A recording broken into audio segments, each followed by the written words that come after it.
Hey guys, welcome to Y&R Daily Update's YouTube channel. Today's topics: Malcolm returns with shocking news for Lily, and Holden's mother flies in to give him the truth about his father.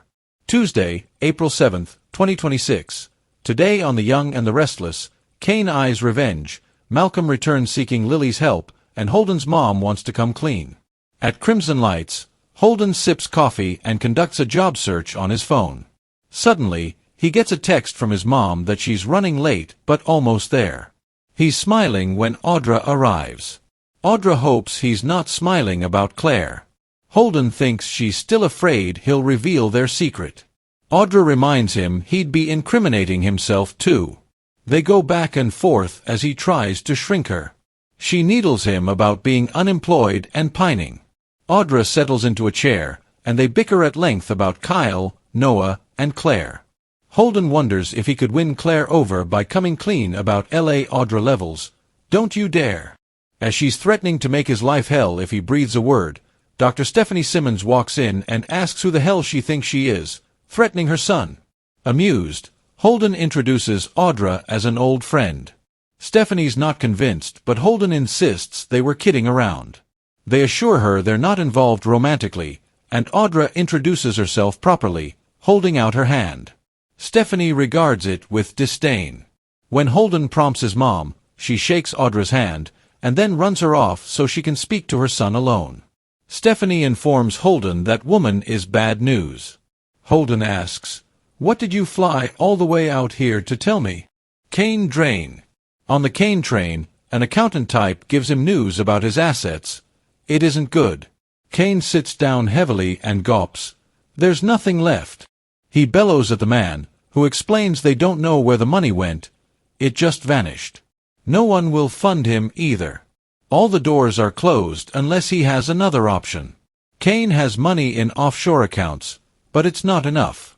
If he can't take a loan, he'll have to take what other people have built. He orders the man to find the weakest companies in town. When he balks, Kane fires him. Go. A win. At Summer's conglomerate, Phyllis makes a deal over the phone and is jubilant. Patting herself on the back, she calls Lauren to crow about it. It feels so good to win. They don't need anyone in Genoa City. Lily's surprise visitor. At the club, Devin and Nate encounter Lily. The men are still upset with Lily but ask her to join them. She admits she's meeting someone. Devin hopes it's not Kane. She says he's not speaking to her and launches into her regrets. They're still chatting when Malcolm arrives. He greets Devin, Nate, and finally his baby girl, Lily. Malcolm explains he needed some family time. It was kind of spontaneous. He asks to speak to Lily in private. She follows him, and Devin wonders to Nate what the hell that was about. In the jazz lounge, Malcolm and Lily look up at Neil's portrait. They miss him. Malcolm says feeling his brother's presence makes it easier for him to say what he has to say. Lily laughs nervously. "You're scaring me." Malcolm reveals that he has a rare disease called aplastic anemia. It can be fatal if left untreated. The reason he's there is he needs her to save his life. Lily, shaken, asks how she can help. Malcolm needs a bone marrow transplant, and a compatible donor is usually a family member. Lily assures him she'll get tested and doesn't care if it's unpleasant. She's honored that he came to her.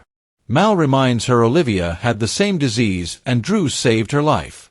Lily vows he'll beat this. Her dad will make sure of it. In the dining room, Devin's obsessing over what Malcolm had to talk to Lily about. Maybe it was Kane. He and Nate speculate, and Devin grouses about Kane being a parasite. He's convinced that Lily still has feelings for her ex-Nate's, not sure they can come back from this. Devin hopes he leaves town. Kane appears. He's not going anywhere. Rolling his eyes, Devin asks Ashby why he'd stick around. Kane informs him it's none of his business. They butt heads as Kane declares that he has plans there. Nate mocks him about pretending he's still in the game when they all know he's finished. Devin puts him on notice to leave his family out of it. Back in the lounge, Malcolm explains he'll need chemo and radiation. Lily will be with him every step of the way. He says there's a chance of full remission with a successful transplant, but no guaranteed. Lily gets emotional. She couldn't save Neil, but maybe she can save Malcolm. In the club dining room, Phyllis shows up in time to hear Kane tell Devon and Nate he wants nothing to do with Lily. She beams. Took you long enough. They're all trying to get rid of Red when Lily and Malcolm rejoin them. Phyllis and Malcolm, old friends, embrace. He teases her about running the whole town, and she invites him to come and see the office. As Devon asks Lily if she's okay, Kane barks, "Hello, Malcolm." Mal walks over and warns him to stay away from his family. Ashby says the feeling's mutual and stalks off. Phyllis leaves soon after, and Malcolm chats with Devon and Nate, who ask how long he'll be in town. Malcolm says it depends.